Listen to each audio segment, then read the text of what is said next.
Hello बच्चों, welcome back to DP sir classes. आज की क्लास में मैं आपको मोस्ट इम्पॉर्टेंट थ्योरी करवा रहा हूँ, जो कि आपकी हिंदी में भी करवाऊँगा मैं और इंग्लिश में भी करवाऊँगा, दोनों में करवाऊँगा, ठीक है। और ये जो थ्योरी है आपकी, ये क्लास 12th HBSC अकाउंटेंसी से रिलेटेड है, ठीक है। तो चलिए स्टार्ट करते हैं आज की क्लास को थ्योरी के साथ, ठीक है। और एक और बात कि अगर आपको इसकी जो PDF है वो चाहिए तो आप हमारे टेलीग्राम ग्रुप से ज्वाइन हो जाइए, और टेलीग्राम ग्रुप का जो लिंक होगा वो मैं डिस्क्रिप्शन में दे दूँगा। वहाँ से जाके आप इस थ्योरी को डाउनलोड कर सकते हो और फिर आप अपने आप से पढ़ सकते हो, ठीक है। तो चलिए मैं आपको समझाता हूँ कुछ थ्योरी को। तो देखिए, पहला जो क्वेश्चन है वो है कि what are the major inflow and outflow of cash flow from investing activity. जो इन्वेस्टिंग एक्टिविटी होती है उसके कैश फ्लो के इनफ्लो और आउटफ्लो बताना है, यानी कि प्रमुख अंतः प्रवाह और बाह्य प्रवाह आपको बताने हैं। इन्वेस्टिंग एक्टिविटी क्या होती है पहले ये समझ लेते हैं। देखो, इन्वेस्टिंग एक्टिविटी के अंदर ना हम सारे के सारे सेल और परचेज़ करते हैं, सेल और परचेज़ करते हैं, बट किसके? इन्वेस्टमेंट के। किस चीज़ के? इन्वेस्टमेंट के। यानी कि इन्वेस्टमेंट को अगर आप सेल और परचेज़ करते हो तो आप इन्वेस्टिंग एक्टिविटी में लिखते हो। इनफ्लो का मतलब क्या होता है? पैसे का आना, पैसे का आना, ठीक है। और आउटफ्लो का मतलब होता है पैसे का जाना। अगर पैसा आएगा और जाएगा तो ऐसी एक्टिविटी आपको बतानी है यहाँ पर। अब देखो, सिंपल सी बात है कि आप जब सेल करोगे तो सेल करने से पैसा क्या होगा? पैसा आएगा, ठीक है, इससे पैसा आएगा, बात समझ आ रही है। और परचेज़ करोगे तो पैसा जाएगा। तो आपको बस इतना ही ध्यान रखना है कि आपको इन्वेस्टिंग एक्टिविटी को क्या करना है? परचेज़ करना है तो पैसा जाएगा, और सेल करनी है तो पैसा आएगा। यही सारी चीज़ें इसमें आपको बतानी है। तो चलिए देखते हैं इसमें क्या क्या लिखा हुआ है।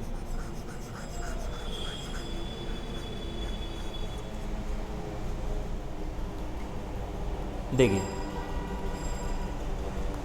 पहली चीज़ लिखी हुई है कि what is included in investing activity. Investing activity में क्या क्या आता है? पहला तो कैश पेमेंट आती है टू एक्वायरिंग प्रॉपर्टी। प्रॉपर्टी को, यानी कि स्थायी संपत्ति को अगर आप खरीदते हो, क्रय करते हो, तो यहाँ पर आएगा, ठीक है। प्लांट एंड मशीनरी को, प्लांट एंड इक्विपमेंट को, इंटेंजिबल एसेट्स को, लॉन्ग टर्म एसेट्स को आप एक्वायर करते हो, यानी कि सभी चीज़ों को परचेज़ करते हो। जैसे कि मूर्त और अमूर्त संपत्तियाँ होती है ना, जो ख्याति होती है, गुडविल होती है, वो भी इसके अंदर आती है, ठीक है ना। एंड द पेमेंट इंक्लूड, इस पेमेंट में इंक्लूड होता है those relating to capitalise development and self constructed property. मतलब वो प्रॉपर्टी भी आती हैं जो कि आप सेल्फ कंस्ट्रक्टेड करते हो। सेल्फ कंस्ट्रक्टेड कौन सी होती हैं? जो आपकी गुडविल है, जो आपकी गुडविल है वो गुडविल क्या है? जब ये ख्याति है आपकी गुडविल, ये गुडविल क्या होती है? दो प्रकार की होती है, एक आपकी परचेज होती है और एक आपकी क्या होती है? सेल्फ जनरेटेड होती है। तो जो स्वयं निर्मित संपत्तियां होती हैं उनकी खरीद, परचेज, यानी कि खरीद और सेल, दोनों चीज़ें आती हैं। यहाँ पर कैश पेमेंट की बात करिए। पेमेंट का मतलब क्या है? पैसे का जाना। तो पैसा जाएगा कब? पैसा तब जाएगा जब आप एक्वायर करोगे किसी भी प्रॉपर्टी को, प्लांट एंड इक्विपमेंट को, इन सबको। बात समझ आ रही है? समझ में आ गया होगा आपको कि यहाँ पर पहले आपको कैश पेमेंट के बारे में बताया। और कैश पेमेंट कब होती है? जब आप प्रॉपर्टी को क्या करते हो? एक्वायर करते हो, खरीदते हो, ठीक है। अगला कंसेप्ट है, अगला कंसेप्ट ये कह रहा है कि कैश रिसीट। अब कैश रिसीट के बारे में बता रहा है। तो कैश रिसीट कब होगा? देखो, मैंने आपको स्टार्टिंग में बता दिया कि सेल्स करने से पैसा आएगा और परचेज करने से पैसा जाएगा। तो कैश पेमेंट के लिए उसने यूज़ कर लिया एक्वायर प्रॉपर्टी, और कैश रिसीट के लिए उसने यूज़ कर लिया sale of property and plant, ठीक है ना। यानी कि अगर आप बिक्री करोगे किसी भी स्थायी संपत्ति की तो वहाँ पर क्या होगा? आपका कैश रिसीट होगा, पैसा आएगा, ठीक है। ऐसी कैश पेमेंट, कैश पेमेंट और कहाँ कहाँ हो सकता है? Cash payment to acquire equity और डेट इंस्ट्रूमेंट। अगर आप इक्विटी को और डेट इंस्ट्रूमेंट को अदर कंपनी के इक्विटी और डेट इंस्ट्रूमेंट को खरीदते हो तो भी आपकी कैश पेमेंट होगी। तो खरीदने पर तो होगा ही होगा। देखो, अब क्या है कि यहाँ पर बात आ रही है कि इक्विटी की। अब इक्विटी यहाँ पर जो है, ये वाली जो इक्विटी है वो क्या है? ये आपकी इन्वेस्टमेंट है। क्या है? इन्वेस्टमेंट। कैसे इन्वेस्टमेंट? कैसे?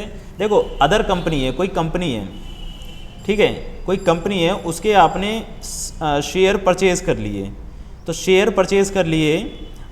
अब जो शेयर्स आपने परचेज़ करें वो ट्रेडिंग पर्पज़ से करें, मतलब ट्रेडिंग का मतलब है व्यापार के पर्पज़ से करें, बिल्कुल नहीं करें। क्योंकि आप अगर मान के चलिए अगर व्यापार के पर्पज़ से करते हो तो वो इन्वेस्टिंग में नहीं आएगा, वो फिर आएगा आपकी ऑपरेटिंग एक्टिविटी में, ठीक है ना। अगर आप नॉन ट्रेडिंग पर्पज़ से करते हो, व्यापार के पर्पज़ से नहीं करते, सिर्फ इन्वेस्टमेंट पर्पज़ से करते हो, देन आपकी जो खरीद है, सेल परचेज जो है किसका, इक्विटी शेयर्स का और डिबेंचर्स का, वो कहाँ पर आएगा, इन्वेस्टिंग एक्टिविटी के अंदर आएगा। बात समझ में आ रही है। देखो मैं आपको बस इतना ही बताना चाह रहा हूँ कि आप दो चीज़ें ध्यान रखें, एक तो सेल और दूसरा परचेज़। यहाँ पर सेल और परचेज़ की ही बात हो रही है। पहले में भी आपने किसकी बात करी, परचेज़ की, दूसरे में सेल की बात करी, अब तीसरे में भी आप परचेज़ की ही बात कर रहे हो, एक्वायर की बात कर रहे हो, ठीक है ना। यहाँ पर भी मैं समझा देता हूँ, हिंदी में भी यही चीज़ लिखा है कि रोकड़ तुल्य समझने वाली प्रतिभूतियों के अतिरिक्त अन्य कंपनी के अंश, वारंट तथा ऋण पत्रों की जो बिक्री होती है वो रोकड़ प्राप्ति को बढ़ाती है ना, रोकड़ पेमेंट को बढ़ाती है। पेमेंट लिखा है या प्राप्ति लिख दिया गलती से, पेमेंट होना चाहिए, ठीक है ना। आप पैसे जब आप खरीदते हो तो पैसे देते हो, ठीक है। अब कैश रिसीट के बारे में बता रहा है यहाँ पर, cash receipt from sale of equity and debt instrument of other company. शायद ये वाली जो चीज़ है ना प्राप्ति वाली, वो इस वाले की होगी, ठीक है। अब बोला कि cash receipt from sale of equity और debt instrument of other company, उल्टा आ गया ना। यहाँ पर क्या था, एक्वायर था, परचेज था, और यहाँ पर क्या आ गया, सेल आ गया। कि अगर आप अदर कंपनी की जो इंस्ट्रूमेंट होते हैं, इक्विटी और डेट वाले इंस्ट्रूमेंट होते हैं, उनको आप सेल करते हो, देन फिर हम इन्वेस्टिंग एक्टिविटी में उस चीज़ को लिखते हैं, ठीक है। आगे कह रहा है cash advance and loan made to other party corner then advance and loan. क्या कह रहा है, कैश एडवांस एंड लोन। देखो जब भी वर्ड एडवांस एंड लोन आ जाता है ना, तो एडवांस एंड लोन का मतलब होता है कि आपने लोन दिया है, ठीक है, यह आपकी एसेट्स की तरह काम करता है। आपने लोन यहाँ पर दिया है, अगर आपने लोन दिया है, ठीक है, तो यहाँ पर कैश आपको क्या देना पड़ेगा, कैश आपका आउटफ्लो होगा, कैश का आउटफ्लो होगा, है ना। और जैसे कि हम यहाँ पर बता ही क्या रहे हैं, हम यहाँ पर यही तो बता रहे हैं, कैश का इनफ्लो और आउटफ्लो ही तो बता रहे हैं। तो वो ये बताना चाह रहा है कि जब आप लोन देते हो ना, तो लोन देने से आपकी क्या होती है, संपत्ति बढ़ती है। तो संपत्ति बढ़ती है तो आप कहाँ पर लिखोगे उस चीज़ को, इन्वेस्टिंग एक्टिविटी के अंदर उस चीज़ को शो करोगे। बात समझ में आ रही है, ठीक है। अगला देखते हैं, अगला कह रहा है कि cash payment of for future contract, forward contract, option contract and swap contract except when the contract are held for dealing और ट्रेडिंग पर्पस और the payment are classify as financial activity. मतलब क्या कह रहे हैं, ये कहना चाह रहा है कि आपने पेमेंट कर दी, बट जो पेमेंट है ना वो फ्यूचर कॉन्ट्रैक्ट के लिए, मतलब आने वाले किसी कॉन्ट्रैक्ट के लिए है, फॉरवर्डिंग कॉन्ट्रैक्ट के लिए, आने वाले सारे जो कॉन्ट्रैक्ट हैं उन सब के लिए है, ठीक है ना। बट एक्सेप्ट का मतलब है ये नहीं होना चाहिए, क्या नहीं होना चाहिए, ट्रेडिंग पर्पज से नहीं होना चाहिए और फाइनेंशियल एक्टिविटी से रिलेटेड नहीं होना चाहिए। तो ट्रेडिंग पर्पज से और फाइनेंशियल एक्टिविटी से रिलेटेड अगर होगा तो वो इन्वेस्टिंग में नहीं आएगा, और ट्रेडिंग और फाइनेंशियल एक्टिविटी से रिलेटेड नहीं होगा तो वो ट्रेडिंग में आएगा, सॉरी इन्वेस्टिंग एक्टिविटी में आएगा। बात समझ आ रही है, ठीक है। तो ये हो गया आपका एक क्वेश्चन, और ये क्वेश्चन आपका 5 नंबर का है, और ये क्वेश्चन मैंने जो आपके प्रैक्टिस पेपर हैं उसमें से लिया है। तो प्रैक्टिस पेपर का जो क्वेश्चन है क्या पता इस बार पेपर में भी आ जाए, तो इन क्वेश्चनों को आप सही से समझें, ठीक है। अगला क्वेश्चन है, what are the limitation of the ratio analysis. Limitation का मतलब क्या होता है, लिमिटेशन का मतलब होता है वैसे तो सीमाएं, जैसे लिखा हुआ है हिंदी में सीमाएं, ठीक है ना। तो सीमाएं का मतलब क्या होता है, सीमाएं का मतलब होता है उसके रोकथाम, मतलब किसकी वजह से कि रेशियो एनालिसिस सही नहीं है, मतलब किन कारणों की वजह से हम रेशियो एनालिसिस पे विश्वास नहीं कर सकते। पहली चीज़ देखते हैं, पहला क्या कह रहा है, रिलायबिलिटी ऑफ रेशियो। रिलायबिलिटी का मतलब क्या होता है, विश्वसनीयता, मतलब इस पे हम विश्वास नहीं कर सकते। क्यों नहीं कर सकते भाई, विश्वास क्यों नहीं कर सकते, क्वेश्चन के अकॉर्डिंग ये कहना चाह रहा है, किताब के अकॉर्डिंग ये कहना चाह रहा है कि जो रेशियो एनालिसिस होता है ना, उस पर हम पूर्णतः तरीके से विश्वास नहीं कर सकते। क्यों नहीं कर सकते, जैसे कि मान के चलो अगर आपने ना कोई प्रॉफिट निकाला और प्रॉफिट ही आपका क्या आ रहा है, गलत आ रहा है, एज्यूम करना कि हमने अकाउंटिंग करी और अकाउंटिंग में हमारा नेट प्रॉफिट आया और नेट प्रॉफिट ही हमारा क्या है, गलत है। अगर नेट प्रॉफिट गलत है तो आप बताओ, अगर हम नेट प्रॉफिट रेशियो निकालेंगे, जो एनपी रेशियो होता है वो निकालेंगे, तो क्या एनपी रेशियो सही आएगा? वो भी ऑटोमेटिक क्या आएगा, गलत ही आएगा। तो इसका मतलब क्या है कि अगर एक चीज़ गलत है तो दूसरी चीज़ भी क्या हो जाएगी, गलत हो जाएगी। तो इसलिए हम इस पे विश्वास नहीं कर सकते, ठीक है ना। यही चीज़ ये कहना चाह रहा है रिलायबिलिटी ऑफ रेशियो के अंदर। It depend on the accuracy of basic data. For example, if gross profit can not be calculated properly then the gross profit ratio also can not be trusted. अगर हमने gross profit ratio सही से properly calculate नहीं करा तो हम gross profit ratio पर भी क्या कर सकते हैं, ट्रस्ट नहीं कर सकते।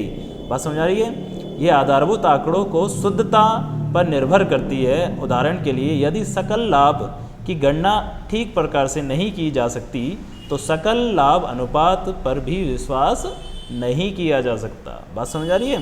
तो यहाँ पर ये इसकी लिमिटेशन आ गई, सीमाएं आ गई कि भाई यहाँ पर ये गलत सिद्ध हो रहा है, ठीक है। अगला क्या है, एन इंडिविजुअल रेशियो में बी मीनिंगलेस। मीनिंगलेस मतलब अर्थहीन हो सकती है। अर्थहीन क्यों हो सकती है? देखो, अर्थहीन होने का मतलब क्या कहना चाह रहा है ये, कि इनकी कोई वैल्यू नहीं है, मतलब रेशियो एनालिसिस निकालने की कोई वैल्यू नहीं है। अच्छा, वैल्यू कब नहीं है वो बताना है हमें, है ना। ऐसा नहीं है हर जगह वैल्यू नहीं है, कई जगह पर तो इसकी वैल्यू है, बट किस जगह पर वैल्यू नहीं है, चलो पढ़ लेते हैं एक बार। क्वेश्चन कह रहा है, accept in the few cases accounting ratio acquire meaning only when it compare with relating ratio of other firm और विद प्रीवियस ईयर। देखो, सिंपल सा कंसेप्ट है। ये कहना चाह रहा है कि एक कंपनी है ABC और एक कंपनी है XYZ। इन दोनों को हम मतलब इसके रेशियो निकाले और इसके रेशियो को निकाल कर हम कंपेयर कर रहे हैं, ठीक है ना, कंपेयर कर रहे हैं दूसरी कंपनी से, तब तो ये हमारे लिए मीनिंगफुल है। मगर हम सिर्फ अपनी कंपनी का रेशियो निकाल रहे हैं और किसी से कंपेयर नहीं कर रहे, हमारा कोई मतलब कॉम्पिटिटर है ही नहीं, तो वहाँ पर रेशियो एनालिसिस हमारे लिए क्या हो जाएगा, मीनिंगलेस हो जाएगा, ठीक है ना। यही बात इसने यहाँ पर कही है। एक बार पढ़ते हैं। क्वेश्चन कह रहा है कि एकल अनुपात अर्थहीन हो सकती है कुछ मामलों को छोड़कर। एक लेखांकन अनुपात अर्थपूर्णता तभी प्राप्त करती है जब उसकी तुलना अन्य फर्मों की संबंधित अनुपातों में या पिछले वर्षों से की जा सकती है तब। यानी कि अगर आप उसकी जो उसका जो डिफरेंस है ना, उसका जो संबंध है वो दूसरी कंपनी के साथ लिंक कर पाओगे, तभी जाकर आपके लिए वो क्या होगा, मतलब मीनिंगफुल होगा, है ना। यहाँ पर मीनिंगलेस है। अगर आप किसी का भी अनुपात का तुलना नहीं कर पाते, किसी भी अनुपात की तुलना नहीं कर पा रहे दूसरी कंपनी के साथ, जैसे कि ABC की तुलना XYZ से आप नहीं कर पा रहे, तो यहाँ पर आपके लिए रेशियो एनालिसिस निकालने का फ़ायदा क्या हुआ। बात समझ आ रही है कि नहीं आ रही? जैसे कि अगर आपने मान के चलो NP रेशियो निकाल लिया, GP रेशियो निकाल लिया, आपने डाटा टर्नओवर रेशियो निकाल लिया। अब डाटा टर्नओवर रेशियो या कुछ भी निकालने के बाद अगर वो उसकी तुलना आप दूसरी कंपनी से नहीं कर पा रही, तो वहाँ पर वो मीनिंगलेस है, उसको निकाल के आपने कोई फ़ायदा नहीं किया। बात समझ आ रही है? ठीक है, अगला देखते हैं। अगला कह रहा है कि रेशियो में नॉट बी कंपेरेबल। अनुपात तुलनात्मक नहीं भी हो सकते, मतलब कंपेरेबल नहीं भी हो सकते। जरूरी नहीं है कि हमेशा कंपेरेबल ही हो। क्या कहना चाह रहा है ये कहना चाह रहा है यदि विभिन्न फर्में विभिन्न लेखांकन पद्धतियों का पालन करती हैं तब अनुपातों को तुलना के लिए प्रयोग नहीं किया जा सकता। मतलब देखो, हमारे पास ना कई प्रकार की अकाउंटिंग होती हैं, कई प्रकार की क्या होती हैं, अकाउंटिंग होती हैं। अब मैं आपसे कहूँ कि आप कंपेयर करना चाह रहे हैं दो कंपनियों को, मगर उनमें अकाउंटिंग अलग अलग है। जैसे कि हमारे पास कैश बेसिस, ठीक है, एक्रूअल बेसिस और हाइब्रिड बेसिस क्या होती हैं, अकाउंटिंग होती हैं, ठीक है। अब कोई कंपनी कैश बेसिस का इस्तेमाल करती है और कोई कंपनी एक्रूअल बेसिस का इस्तेमाल करती है, तो आप इन दोनों कंपनियों को कंपेयर कर सकते हैं? बिल्कुल नहीं कर सकते। जैसे कि अगर आपसे मैं कहूँ कि एक फ़ोन है और एक लैपटॉप है, इन दोनों को कंपेयर करो, तो आप कहोगे कि भैया इन दोनों को कंपेयर कैसे किया जा सकता है? एक लैपटॉप है, इसके अलग फंक्शन है, और एक फ़ोन है, इसके अलग फंक्शन है। हम लैपटॉप से कॉलिंग नहीं कर सकते, है ना, ज़्यादातर कैरी नहीं कर सकते, कॉलिंग नहीं कर सकते, और इसको कर सकते हैं। तो ये तो विपरीत हो गई। तो विपरीत चीज़ों की तुलना आप कभी नहीं कर सकते, ठीक है। तो विपरीत चीज़ों की तुलना नहीं की जा सकती। तो वही कहना चाह रहा है कि अनुपात कभी कभी तुलनात्मक नहीं होते। कब नहीं होते? जब दोनों कंपनियां एक दूसरे से विपरीत होती हैं। तो विपरीत होने के कंडीशन में आप उनकी तुलना नहीं कर सकते, आप उनका कंपैरिजन नहीं कर सकते। बात समझ आ रही है? बिल्कुल आ रही होगी आपको। अब ये तो हो गया आपका, वैसे ये 3 नंबर का क्वेश्चन था, ठीक है, और 3 पॉइंट्स मैंने आपको बता दिए, ठीक है। अगला देखते हैं। अगला आ गया, what is meant by registered debenture. देखो पिछली क्लास में मैंने आपको एक बियरर डिबेंचर बताया था, ठीक है, और बियरर डिबेंचर का जो अपोजिट वर्जन होता है वो होता है रजिस्टर्ड डिबेंचर। होता क्या है ये रजिस्टर्ड डिबेंचर? देखो मैंने आपको जब बियरर डिबेंचर बता रहा था तब मैंने बताया था कि जिस व्यक्ति के हाथ में ये डिबेंचर होता है वही उसका मालिक होता है, और कंपनी इसके लिए कोई भी रजिस्टर पे इसका नाम रिकॉर्ड नहीं करती। बट रजिस्टर्ड डिबेंचर का मतलब क्या हो गया? कंपनी जब इन डिबेंचर्स होल्डर को डिबेंचर्स देती है, तो जैसे कि मान चलो ए व्यक्ति है, उसको डिबेंचर दिया गया, तो इस ए व्यक्ति का कंपनी के रजिस्टर में, कंपनी एक रजिस्टर मेंटेन करती है, कंपनी के रजिस्टर में उसका नाम रिकॉर्ड कर लिया गया, उस व्यक्ति का नाम रिकॉर्ड कर लिया गया कि ए व्यक्ति एक है जिसको हमने डिबेंचर दिया है। अब होगा क्या? कल को अगर कोई दूसरा व्यक्ति इस डिबेंचर को लेके आता है कंपनी के पास और कहता है कि मुझे इसके पैसे वापस दे दो, तो कंपनी कहेगी कि हम पैसे उसी व्यक्ति को देंगे जिसका नाम यहाँ पर रजिस्टर्ड है।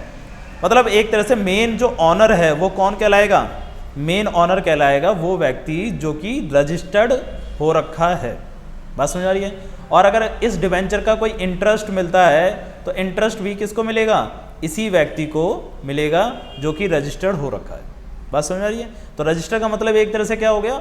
रजिस्टर का मतलब हो गया एक तरह से वेरीफाइड ऑनर, ठीक है। अब देखते हैं क्वेश्चन क्या कह रहा है, एक बार रीड करते हैं। मतलब these debenture are not freely transferable. ये पहले तो स्वतंत्र रूप से हस्तांतरित नहीं होते। मतलब हस्तांतरित का मतलब क्या है?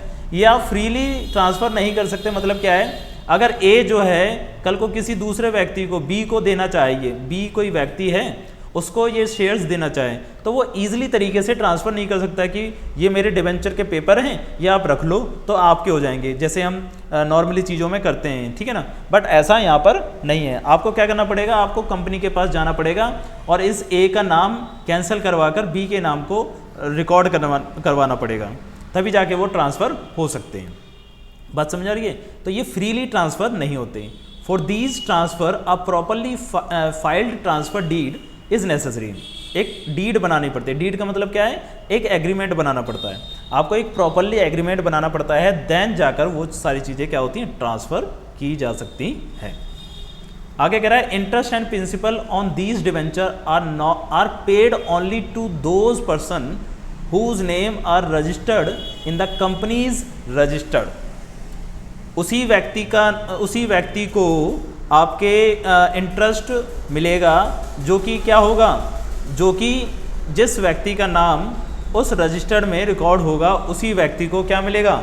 इंटरेस्ट का पैसा मिलेगा। जैसे डिबेंचर्स पे इंटरेस्ट मिलता है ना, मैंने बताया अभी आपको कि डिबेंचर्स पे क्या मिलता है? इंटरेस्ट मिलता है, क्योंकि डिबेंचर क्या होते हैं? एक तरह से कंपनी के लिए लोन होते हैं, लाइबिलिटीज होते हैं, ठीक है ना। तो वो उस पर क्या देती है? इंटरेस्ट पे करती है। तो इंटरेस्ट किस व्यक्ति को देगी? जिस व्यक्ति का नाम उस कंपनी के रजिस्टर्ड पे रिकॉर्ड होगा उसको वो कंपनी इंटरेस्ट पे करेगी। बात समझ आ रही है? अच्छे से आपको समझ में आ रही होगी, ठीक है। और ये क्वेश्चन आया आपका 2 नंबर का, ठीक है। 2 नंबर में आपको इतना ही लिखना है। आप ये कभी भी मत सोचना कि 2 नंबर का क्वेश्चन है तो चलो भाई आधा पेज भर दें, है ना। बच्चे ज़्यादातर पता है क्या सोचते हैं? बच्चे ये सोचते हैं कि आधा पेज भर दें।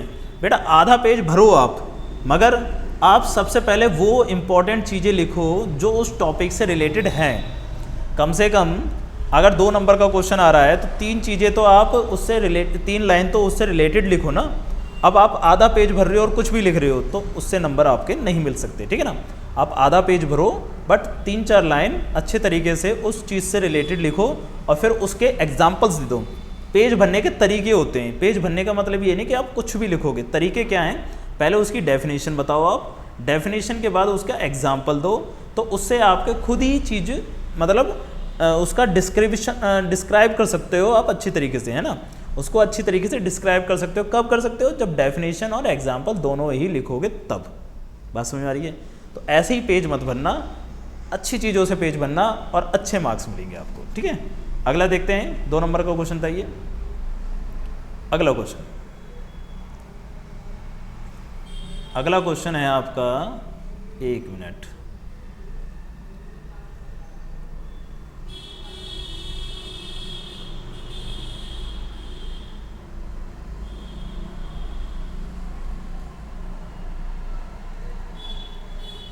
नेक्स्ट क्वेश्चन,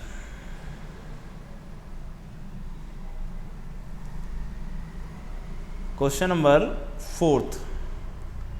क्या कह रहा है 4th question? State any 2 circumstances other than admission, retirement and death when need for valuation of goodwill of a firm में अराइज। क्या कहना चाह रहा है? ये कहना चाह रहा है कि 2 सर्कमस्टांसेस बताइए, कौन से वाले, जब हमें गुडविल की ज़रूरत पड़ती है, बट इनको छोड़कर मतलब ये भी तो सर्कमस्टांसेस है ना। जैसे कि एडमिशन जब होता है तो भी हम गुडविल की कैलकुलेशन करते हैं, रिटायरमेंट पे भी करते हैं, डेथ पे भी करते हैं, ठीक है। इन सब जगहों पर क्या करते हैं? एडमिशन गुडविल की कैलकुलेशन करते हैं। बट क्वेश्चन ये कहना चाह रहा है कि इन तीनों चीज़ों का नाम मत लेना, इन तीनों चीज़ों के अलावा कौन सी ऐसी चीज़ें हैं जहाँ पर आप गुडविल की कैलकुलेशन करते हो, वो बताओ। बात समझ में आ रही है? इन चीज़ों के अलावा आप गुडविल की कैलकुलेशन कहाँ कहाँ करते हो, वो बताओ। तो देखो, गुडविल की कैलकुलेशन कब की जाती है? गुडविल की कैलकुलेशन तब की जाती है जब कभी पार्टनर्स का शेयर्स चेंज हो जाए, है ना। ABC 3 पार्टनर हैं, ठीक है, उनका रेशियो पहले था 2:1, अब ये चेंज हो गए ABC, ये किस में हो गए 3:1:2, कुछ भी हो गया, है ना। अब रेशियो चेंज हो गया कि नहीं हो गया? रेशियो चेंज होने से इनकी हिस्सेदारी चेंज हो गई, और हिस्सेदारी चेंज होने से इनके जो गुडविल है, इनकी जो ख्याति है, इनकी जो रेपुटेशन है, वो भी चेंज हो जाएगी। अब यहाँ पर जो A की रेपुटेशन थी वो 2 की थी, यहाँ पर A की रेपुटेशन 3 की हो गई, तो मतलब रेपुटेशन बढ़ गई इसकी, तो इसकी गुडविल भी बढ़ेगी। सिंपल सा कंसेप्ट है। बात समझ में आ रही है कि नहीं आ रही?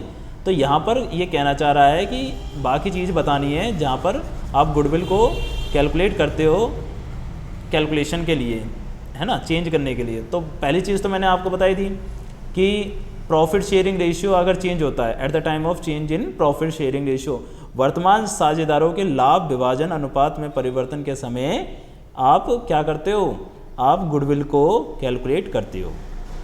अगला कह रहा है at the time of widening up of the firm. Widening up का मतलब जब फर्म क्लोज होने वाली हो, है ना। देखो, क्लोज के बारे में तो यहाँ पर कुछ नहीं लिखा था। जब फर्म क्लोज होने वाली हो तब भी हम गुडविल की कैलकुलेशन करते हैं, क्योंकि उस टाइम क्या करना पड़ता है? गुडविल का पैसा इन सब व्यक्तियों को देना पड़ता है, वापस देना पड़ता है, ठीक है ना।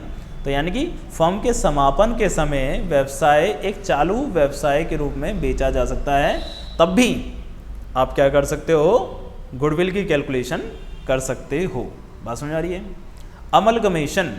अमलगमेशन का मतलब भी यही होता है, फर्म का ख़त्म होना, ठीक है ना, या चेंज होना, अमलगमेटेड होना, यानी कि फर्म एक दूसरे की कंपनी में ट्रांसफ़र होना। तो अमलगमेशन के समय भी आप क्या कर सकते हो? फर्म के साझेदारों की गुडविल को कैलकुलेट कर सकते हो। बात समझ आ रही है? तो यहाँ पर क्या है कि ये क्वेश्चन आपका 3 मार्क्स का है, ठीक है। वैसे शायद ये 2 मार्क्स का होगा, मेरे को ध्यान नहीं है, बट एज्यूम करो कि 2 या 3 जो भी मार्क्स का है, आप इन 3 चीज़ों को रिकॉर्ड करके आओगे तो आपको 3 नंबर आराम से मिलेंगे और अच्छे से मिलेंगे, ठीक है। अगला देखते हैं। अगला है एक, ये लास्ट थ्योरी है हमारी, ये लास्ट है शायद, हाँ जी, ये लास्ट थ्योरी है हमारी। 5 क्वेश्चन मैंने आपके लिए बनाए और मोस्ट इम्पॉर्टेंट क्वेश्चन हैं ये, ठीक है, और इनके आने की संभावना ज़्यादा से ज़्यादा है, ठीक है। तो इनको जरूर करना आप। क्या कह रहा है, what is the basis of calculation of disease partner share of profit. यानी कि जब हम डिजीज़ पार्टनर होता है ना, जिस व्यक्ति की डेथ हो जाती है, जिस पार्टनर की डेथ हो जाती है, उसके प्रॉफिट का शेयर उसको देते हैं। जब भाई अगर किसी की डेथ हो जाती है तो 1 अप्रैल से लेकर जब तक डेथ हुई है जब तक तो वो काम कर रहा है, तो उस बीच में भी तो प्रॉफिट आया होगा। तो उस बीच का जो प्रॉफिट है वो हम जब ट्रांसफ़र करते हैं उस व्यक्ति को, तो उसके क्या क्या बेसिस हैं, यानी कि क्या क्या आधार हैं, किस बेस पर हम उसको वो प्रॉफिट ट्रांसफ़र करते हैं। तो भाई उसके 2 बेसिस होते हैं। कितने बेसिस होते हैं? 2 बेसिस होते हैं। कौन कौन से बेसिस होते हैं? एक तो होता है आपका on sale basis, on sale basis, और दूसरा क्या होता है, ऑन एवरेज प्रॉफिट बेसिस। वो जो पास्ट ईयर के जो एवरेज प्रॉफिट होते हैं ना, उनके बेस पर भी हम देते हैं और सेल बेसिस पर भी देते हैं कि पिछले साल हमने कितनी सेल करी थी और कितना प्रॉफिट निकाला था, और उसमें से इस साल की सेल को कंपेयर करते हैं और फिर उससे प्रॉफिट आप निकालते हो। जैसे कि अब मान के चलो पिछले साल एज्यूम करो प्रीवियस ईयर में आपने सेल करी 2 लाख रुपए की और प्रॉफिट आया आपका 1 लाख रुपए, तो 50% प्रॉफिट आ गया। अब जिस साल उसकी डेथ हुई है उस साल उन्होंने 3 महीने काम करा और 3 महीने में जो सेल हुई वही 50,000। तो आप बता सकते हो कि प्रॉफिट कितना होगा? बिल्कुल बता सकते हो। कितना होगा? 25,000 का, क्योंकि पिछले साल भी आधा प्रॉफिट हुआ था, इस साल भी हाफ प्रॉफिट होगा, तो एज्यूम करेंगे कि 25,000 का प्रॉफिट आया होगा। बात समझ आ रही है? तो प्रॉफिट को डिस्ट्रीब्यूट करने के 2 तरीके हैं। पहला है सेल बेसिस, दूसरा है एवरेज प्रॉफिट बेसिस। तो यही चीज़ पूछ रहा है कि कौन से बेसिस हैं। तो on the basis of time के बेसिस पे, टाइम मतलब एवरेज प्रॉफिट वाला आ गया है ना, on the basis of time और on the basis of sale. ठीक है, समय के आधार पर और विक्रय के आधार पर हम क्या करते हैं, प्रॉफिट को ट्रांसफ़र करते हैं डिजीज पार्टनर के। ठीक है, तो ये आपको मैंने 5 क्वेश्चन करवा दिए, इंपॉर्टेंट 5 क्वेश्चंस हैं ये।